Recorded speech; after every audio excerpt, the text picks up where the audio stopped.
کبھی کبھی انسان کے دل میں یہ خیال آ سکتا ہے، جسے بھی اللہ نے کوئی توفیق دی ہو، کہ دیکھیے میں تو بڑا کام کر رہا ہوں دین کا، میں نے اللہ کے لیے یہ قربانی دے دی، میں نے اللہ کے دین کے لیے اپنا کیریئر برباد کر لیا، میں نے اللہ کے دین کے کام کے لیے اپنا فلاں نقصان جو ہے وہ برداشت کر لیا.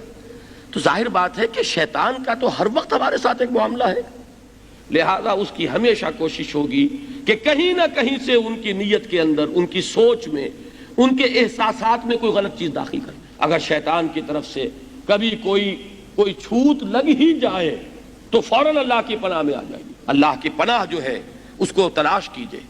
تو یہ بات آپ غور کیجئے، یہاں فرمایا وَمَنْ جَاهَدَ فَإِنَّمَا يُجَاهِدُ لِنَفْسِهِ، اور جو کوئی بھی جہاد کر رہا ہے وہ جان لے کہ وہ اپنے لیے کر رہا ہے. ان اللہ لغنی عن العالمین، اللہ تعالیٰ تو تمام جہانوں سے بے نیاز ہے اور بے پرواہ ہے. یہ نہ سمجھنا کہ تم ہم پر احسان کر رہے ہو، یہ نہ سمجھنا کہ ہمارا دین تمہارا محتاج ہے، تم ہمارے دین کے محتاج ہو. یہ بات ہم اس سے پہلے پڑھ چکے ہیں سورہ حجرات میں بھی، کہ اے نبی یہ آپ پر احسان دھرتے ہیں کہ ہم ایمان لے آئے. یمنون علیک ان اسلموا قل لا تمنوا علی اسلامکم، اے نبی ان سے کہہ دیجئے مجھ پر کوئی احسان نہ دھرو اپنے ایمان اور اسلام کا. بل اللہ یمن علیکم ان ہداکم للایمان، اللہ تم پر احسان جتلاتا ہے کہ اس نے تمہیں ایمان کا راستہ دکھایا. اللہ کا احسان ہے. تو احسان مانو. بڑا پیارا شعر ہے فارسی کا، منت منہ کے خدمت سلطان ہمی کنی، منت شناسزو کہ بخدمت بداشتت. تم یہ نہ سمجھو کہ تمہارا کوئی احسان ہے کہ بادشاہ کی خدمت کر رہے ہو، بادشاہ کا احسان مانو کہ اس نے تمہیں اپنی خدمت کا موقع دیا ہے.